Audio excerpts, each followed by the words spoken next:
Okay. And here we are with another edition of our children's literature podcast for the New Books Network. Hi, I should do that again. Oh, start again. Okay. Hi, I'm Mel Rosenberg, the host of the Children's Literature channel for the New Books Network. I got it right. And I'm a little I don't know, there's the word nonplussed, but I'm plussed because I'm here with two wonderful ladies who have written books on the same theme.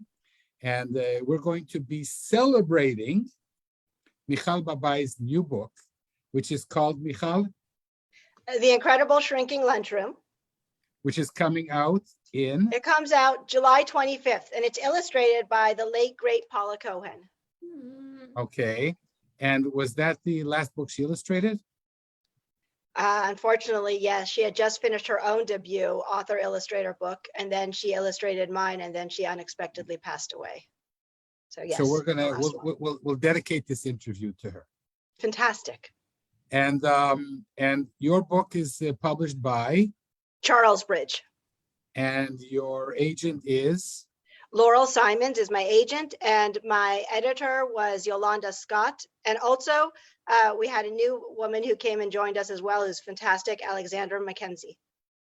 Okay. And your story, The Incredible Shrinking Lunchroom, is based on an old Jewish folktale, which we'll talk about in a few minutes. I'm not really sure. I mean, we take credit for it, but I'm not sure there isn't some antecedent, you know, in the Middle Ages or the Ice Age of people telling similar stories. But it's such a good story. So if we Jews want to take credit for it, who's to stop us? And yeah, and I also have Karen Rostoker-Gruber, who wrote another lovely story published only 2 years ago, if I'm not mistaken. And that one is called? So this is called A Crowded Farmhouse Folktale, and it came out in the middle of the pandemic, yay, in October 2020. And it's published by Albert Whitman and illustrated by the amazing Christina Swarner. And edited by Andrea Hall, who used to be at Albert Whitman, but now she's at Beaming Books. Andrea Hall also edited my book at Albert Whitman, my Chewy great book. I love her. Yeah. So all I have to do to get edited is write a book on the same story. And find Andrea. Yeah, which I'm going to do as soon as we get off the phone. Do it, Mel. Do it. We can never have too many. That's yes, right. It'll have something to do with bad breath. Okay. So Karen, it's great to have you on also. And your agent is? I had an agent. Now I don't have an agent. So. Okay, but did an agent sell the book? So the agent was Karen Gorenzik. I love Karen Gorenzik. She's from Red Fox Literary. She has a very nice name. Yeah, that's fine. And also she sold this book for me, Happy Birthday Trees, when she was my agent. But this is my 16th book, and she sold these two for me. Okay, great, Karen. Wow. And Michal, this book is your? Oh, this is my second. I do not have the longevity yet of Karen, but you know, it's a great idol to have one day, hopefully. So this is my second, and I have a third one coming out with Charlesbridge next summer. So you call that shortgevity, but Michal, actually, you are a 1 in a million zillion, because 99.9% of authors never get a book deal with the traditional publishing house. And you're on your third. Yeah. So yeah. So that's what my kids keep reminding me. And they should. I mean, you know, nobody else is going to remind us how amazing we are. And even the kids usually don't. Right. That's a good thing. And our spouses couldn't be bothered. So there you go. That's true too. Okay, listen, this is a podcast for NBN. Oh, so although wait. One second, Karen. I have to call. Yes, Karen. Yes, Karen. My spouse does my book contracts. So. Oh, so he's bothered. He can be bothered. I was being facetious. My wife is wonderful. She's watching, so hey. Also, my husband. Love you. I'm Mel's wife. All right, keep going now, Mel. Thank you, doll.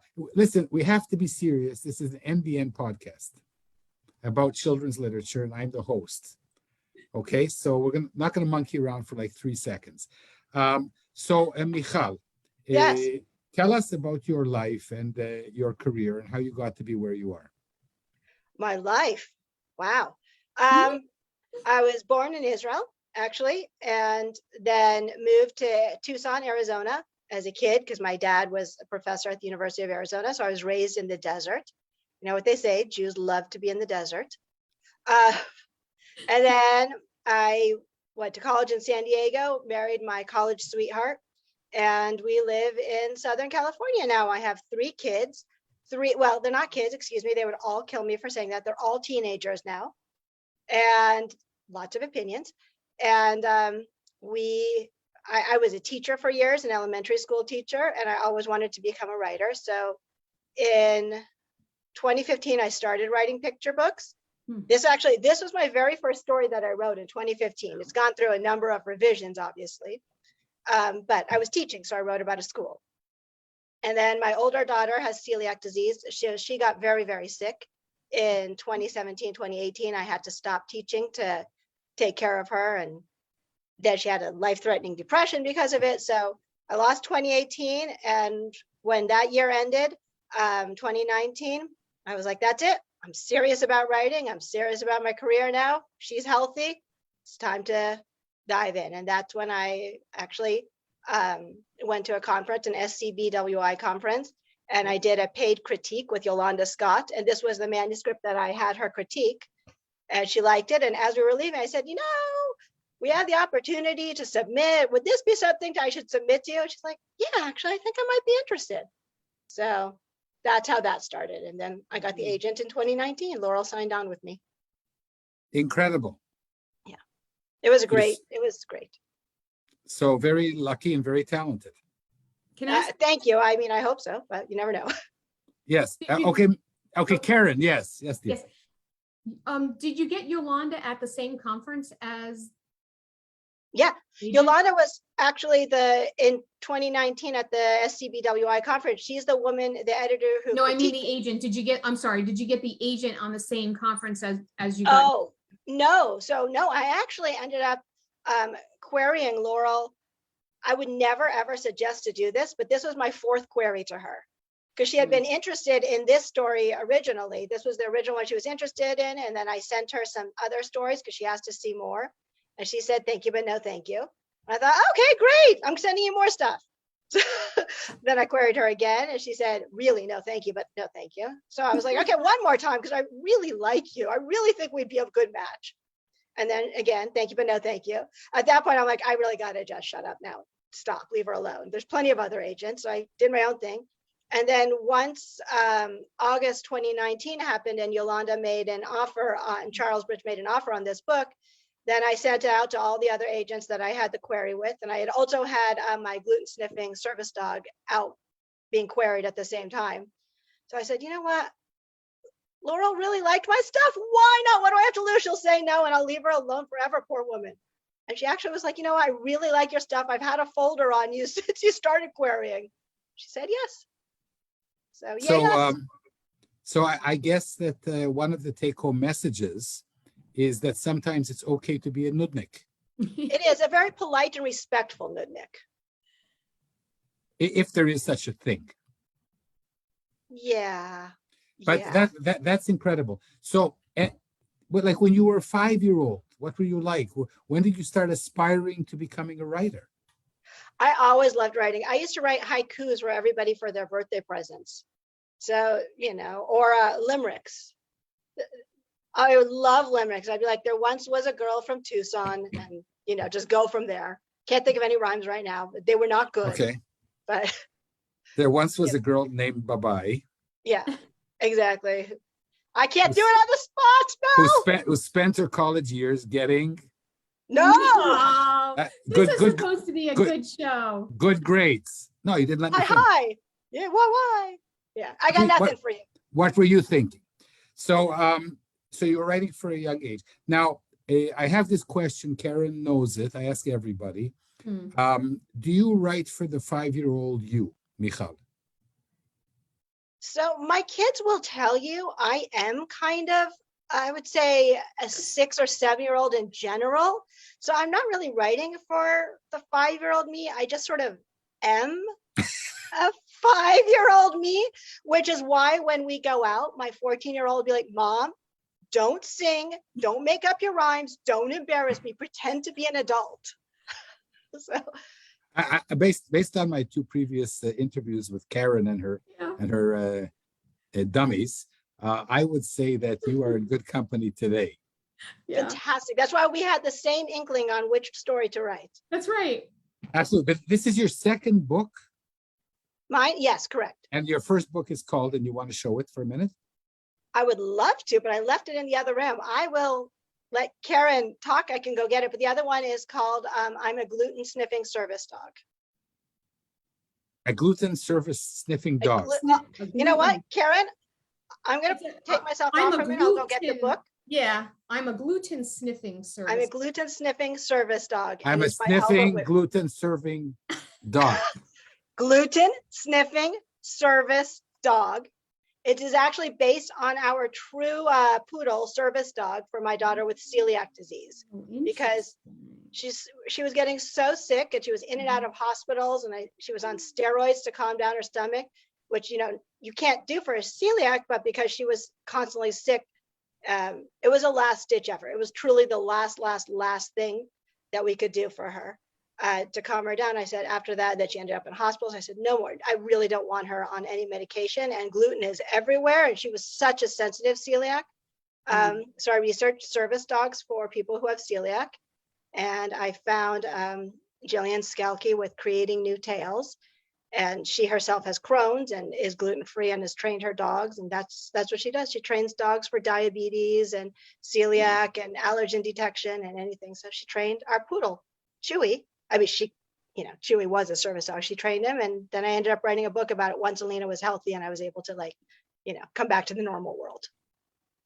Okay, so maybe we'll have time to talk about how you sold that one. Absolutely.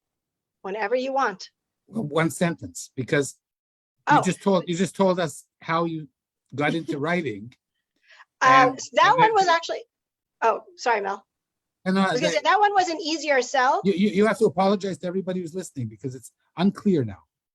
Okay, this is still Michal Babay. Okay. Talking about the I'm a gluten sniffing service dog book. Yes. That one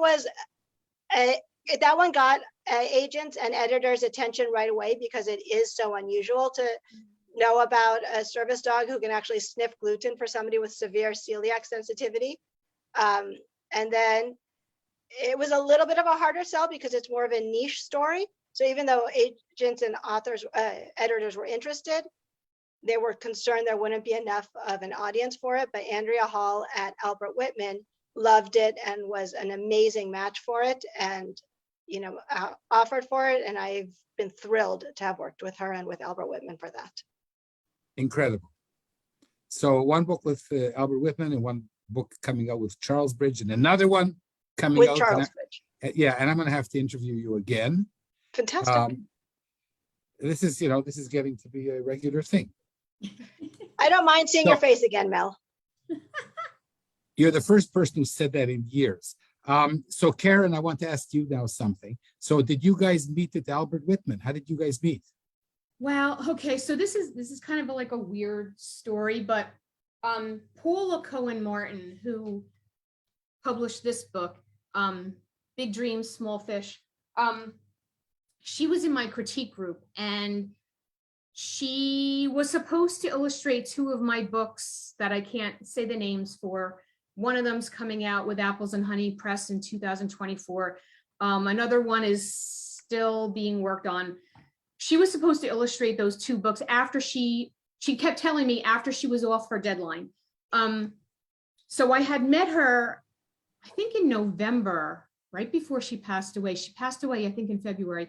So I met her in November to give her this really strange fish platter that she was going to bring to her book signing, which would be March 1st of 2020. And it was my mother's fish platter, and my mother had moved and my father had moved, and they were selling all their stuff. So I gave her this fish platter, and she met me, and I said to her, I said, she had just gotten over cancer. She was in remission. And I said, are you sure you want to meet me, in Somerville, New Jersey, to give you a fish platter? Because you're like, we're right in the middle of a pandemic. And she said, Karen, I'm done with the pandemic. Let's just meet. I said, okay. So we went out to lunch. We actually went out to lunch. We went inside because it was kind of cold. It was November. And I was kind of nervous. I didn't want to get her sick, So we were talking about the fish platter. We were talking about her new book, Big Dream, Small Fish. And we were talking about how she really liked, because she was in my critique group, please could I use her as the illustrator for these 2 books that she really likes. But she would do them after her deadline. And I'm not sure. I think the deadline was the Shrinking Lunchroom. I'm not sure. I think so. Yeah. I think this was the last one that she illustrated aside from her own, the last complete. I kept, so I didn't ever want to say to her, hey, what's going on with the, every once in a while I'd be like, hey, do you want to get together and talk about Karen, this is really, really interesting. Oh, but you haven't, we've been talking 7 minutes now. Oh, and you haven't on this question, and you haven't explained to me how you met Michal. because the podcast is sorry. not about fish platters. Right. Okay. Although, So the connection is Paula, because Paula illustrated the Shrinking Lunchroom. And so I knew that, did we Facebook message each other first, Mikhail, or how did? When she passed away, I was in touch with, I was in touch with a few other people who knew Paula as well, through different authors and through her critique group. And I was Paula and I had become friends sort of behind the scenes, because you're really not supposed to talk to your illustrator. Right. But we had found each other on social media, and she was like, I love your writing. I'm so glad I'm doing this book. And I said, I love your illustrations. I'm so glad you're doing this book. And, it was a mutual love fest. And then we made fun of our kids and we made fun of our husbands, and it was great. Sorry. But so when she passed away unexpectedly, I reached out to a few of the authors that I had been in touch with saying, is it true? Did this really just happen out of nowhere? And then, and I knew Karen was friends with her, so we reached out as well, just to give each other support during a very difficult, sad time. And then you discovered that you had written the same children's book. So I actually had found out about Karen's book while mine was being illustrated. I hadn't known about it until after mine was already acquired and mid-illustration. And then suddenly I was like, oh, look, there's another version of the same Yiddish folktale out there. There's actually, this is Karen Rostoker-Gruber typing in. There's actually a 3rd book. I don't remember her name, but it's called Such a Library from Intergalactic Afi Coleman. So I knew about that book. I knew about your book because of Paula. Now Karen and Michal, I'm going to tell you that I met Julia Donaldson a few years ago. Oh, she's great. And in 1993, her first book, A Squash and a Squeeze, which started her on her intergalactic stellar career, is about the same Jewish folktale. It's just, it just intrigues all of us. And I'm betting that if we go back to the early 15th century, we'll find more. I mean, maybe they didn't belong to SCBWI, but this is a folktale that needs telling and retelling. Absolutely. So Michal, I'm going to ask you now why. Why write maybe I'll ask Karen afterwards. And it's hard to get hold of Julia. I would love to have her on the show. So Michal, why write a story about a story that's already been in the world for several hundred years? So it started for me because we got the original one. It Could Always Be Worse. Well, not the original, but the one that's very famous. Excuse me. We got it from PJ Library when my daughter was younger. And we were reading it, and I was like, oh, yeah, that's something I need to tell my students, because I was still teaching 2nd grade at the time. And I thought, oh, that's funny. I wanted to start writing. So it just felt like a natural way to go to make it in a school. And I had the book there. So it was the original one, It Could Always Be Worse. So it was a great way to start learning how to create a picture book. I used it as my mentor text throughout. as I was going to make Okay, sure and that the pacing was strong. This is I'm here on a roll with you now, because now is the time to get your book out and to show us a spread. Okay. Let me And show you. to read to us a little bit. I Sure. should say that I love both your versions, and it's very original to take this story into a lunchroom at school. Mhm. Thank you. Yes, it was. Do you remember the moment that you had this idea? Oh, I'm going to connect this busy lunchroom with the busy Jewish story. No, it actually didn't start off as a lunchroom. It started off as a classroom, because that's where I was spending my days. So I placed it in a classroom, and then I think it was, I had a teacher who was complaining the whole time. And then I had another SCBWI conference way back, I think it was 2016 then, and I had it critiqued then by Melissa Manlove. And she said she liked the story, she thought it was fun, she thought it was original. She did not think it was a good idea to have the teacher being the one who was complaining, because, you know, a teacher doesn't want to read about themselves complaining. And I thought, you are so true. That is exactly right. I wouldn't want to read that to my students at all. I'd be like, what? No. So, yeah, and I wrote it. Yeah, so no, you're 100% right. So I took that back and sat with it for a while, and then changed it to a lunchroom, took it out of the classrooms, also so there could be more movement. Because one of the things I learned about picture books is there has to be a lot of movement on each page. And a classroom was too constricted. So I switched it to a lunchroom, switched it to students, gave the principal the sort of wise person role, named her Ms. Mensch. Mrs. Mensch, yeah. So can we have a little double spread of your book? Sure. So Paula's art is fabulous, and I love how diverse she made it. Here, this is one of my favorites. So what happens is the lunchroom is so crowded, the kids are complaining to their principal, we can't move. And so she ends up sending more things to the lunchroom to show them. Here are them bringing all their animals. The kids are bringing all the animals to the lunchroom to make it even more crowded. And then they bring the sports teams, science projects, until eventually it is all chaos to the point where frogs are sticking to science projects, and sports teams are everywhere, and kids are hiding under desks, and it's just chaos and mayhem. And you can see how diverse the students are, the student body. And there's also escaped tarantulas. Nobody actually knows what happened with them, but one of the kids, Because they molted. They molted, and then they were borrowed for nefarious purposes. I will bring them back. Exactly. So, I did read your book. I really appreciate that, Mel. And so what I'm thinking is, we've been on the air for 25 minutes, and we forgot to briefly say what the story is. So Karen, would you briefly, not everybody this listening is Jewish, and probably here and there is a Jew who doesn't know the story, even though I find that hard to believe. So Karen, in a few sentences, the story, and then your version, your take from 2020. Okay, so I don't know why I'm having a choking thing, so go back to. Oh, choking is bad. Sorry. I'll cover her for a second. This is Mikhail. Okay. I'm good. Okay, never mind. Back to Karen. Okay.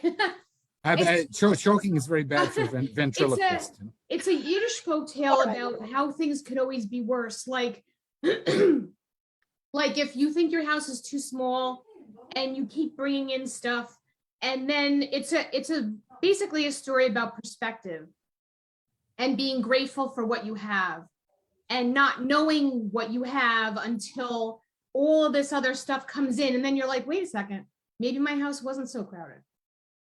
It's all about perspective, I guess you can say. I agree 100%. Yeah. So I mean, I wrote the story because I being Karen. What? Now I have to tell people that it's you, Karen. Oh, okay. It's me, for Karen. The podcast. Okay. So I was actually sending this one editor a whole lot of stories, and she kept liking my stories but passing them because she had things on like it on her list or whatever. So I said to her, you know what, I can keep sending you stories and you can keep passing on them, or we can talk about what you really want and what you really need. And she said, what I really want is a folk tale. And I said, I could do that. So I went home and I read, well, actually I went to the library also, and I read all of these folk tales. I sat down with like 3 folktale books, and I came up with, actually I wrote another one, but I came up with 2 folktales that I really liked. And at the time, It Could Only Be Worse was done in the 1960s or 70s. And I thought, wow, no one's redone this in a really long time. I didn't know that 3 of them were now going to come out at this around the same time.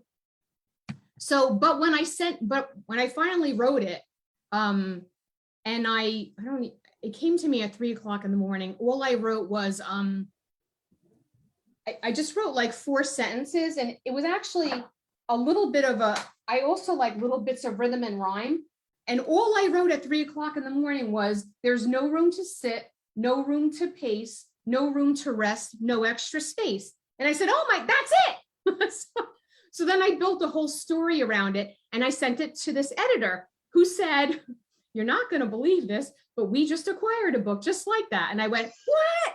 So, because it takes a long time to write a book. It has to meld in your head. It took like a year, I guess.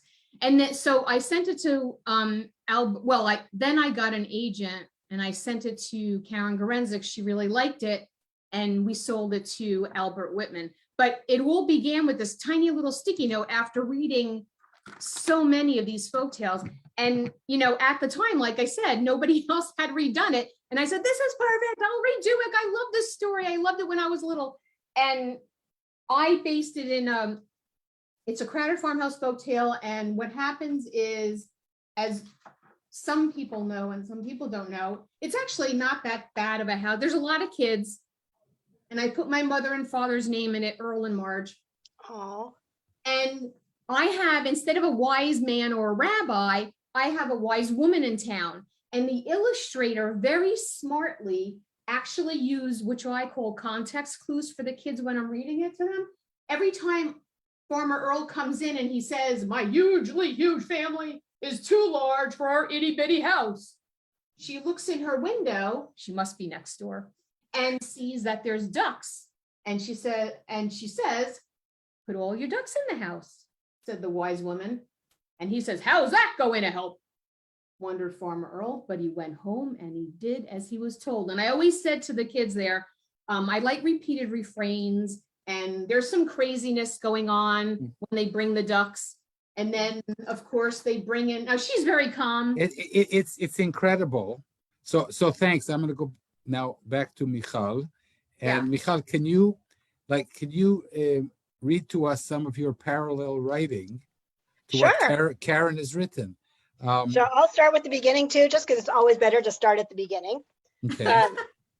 It says, Parley Elementary had the noisiest, most cluttered lunchroom in town. It was quite possibly the noisiest, most cluttered lunchroom in the entire world.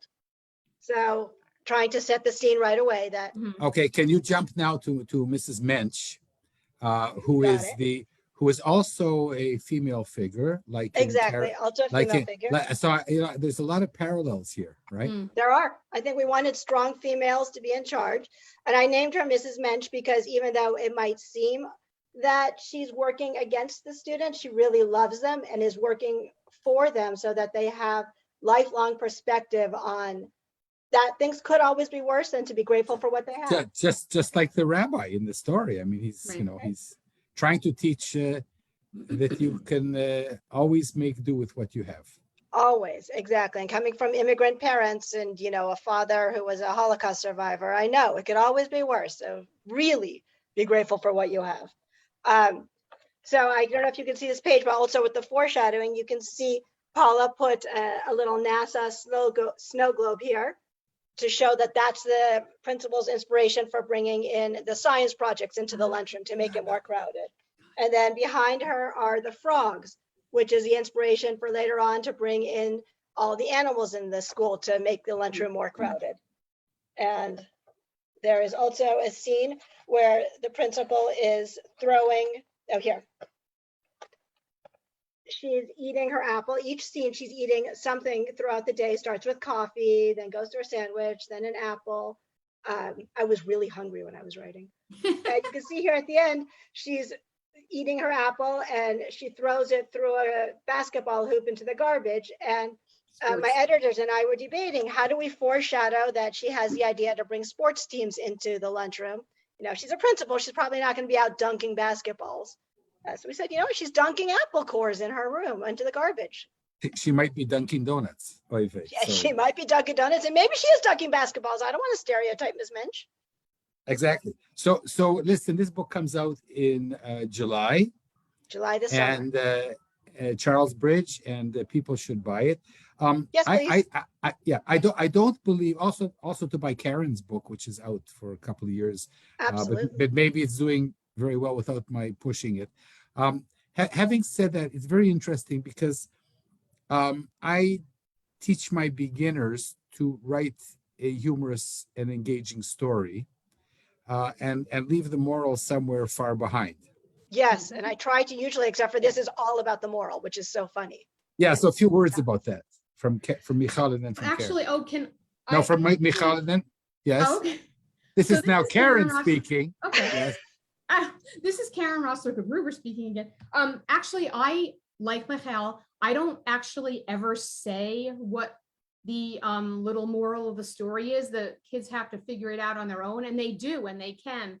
And I just use a little bit of rhythm and rhyme and stuff like that, and to ease their way into figuring out what the story is about, being grateful for what you have. But what I wanted to say was, I think Mikhail and I did this really well.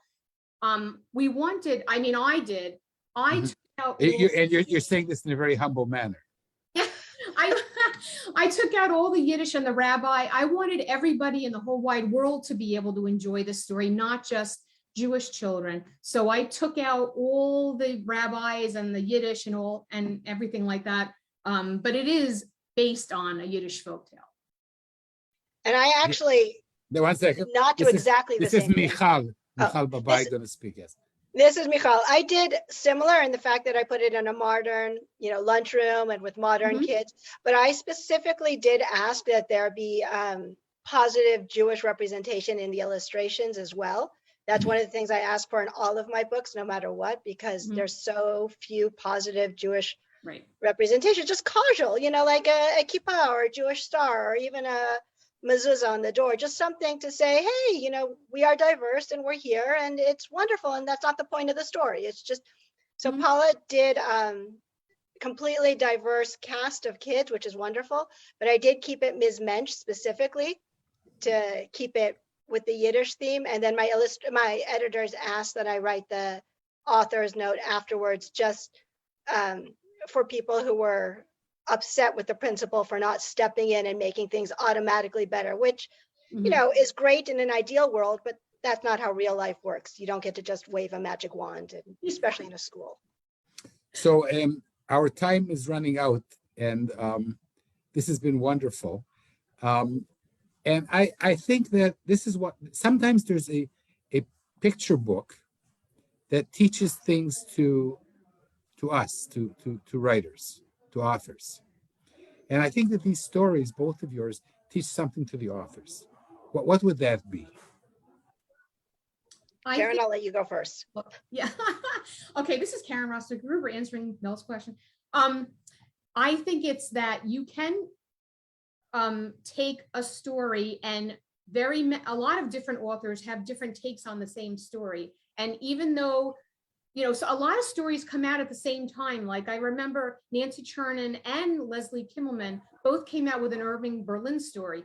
And it's kind of like, oh no, but it's not. They're both completely different. And like what Michal and I did, they're both completely different. So, but it's the same, based on the same story, but people can have different takes. And don't worry if you're writing a story that sounds the same as somebody's, because it's not going to be the same. You're not the same person. Yes, this is Michal. I agree with everything Karen said. You have a different voice, you have a different perspective, talking about perspectives. And I think it was Elizabeth Gilbert in Big Magic, one of my favorite writing books. She talks about how ideas are floating through the air and you need to grab them. And sometimes they go to different people at the same time, and you grab them and you create them into books in different ways. And that's okay. There's room for all the books. Actually, I think they enhance each other. You could do a great teaching unit with all the different versions of the book, or the story. Okay, and I'm going to take this to another place. It's like a reader response, where you ask a question, you get multiple answers. You write a story and you get multiple interpretations. Exactly. So there's a lesson for us too, that, we have this habit. If you have one book out, you want to have more. If you have 3 books out, you want to have a dozen. If you have a dozen, you want to have 25. And we also have to learn, Julie Hedlund was on the podcast last year, and she said something so important. She said, we're always thinking we're here, we want to go there. I have 3 books, but I want to have 13 books. Exactly. This is a good lesson for me now. Yes, Michal. I don't know why I mentioned the number 3. And I also, I have my first traditionally published book coming out next year. And I'm saying, Mazel tov.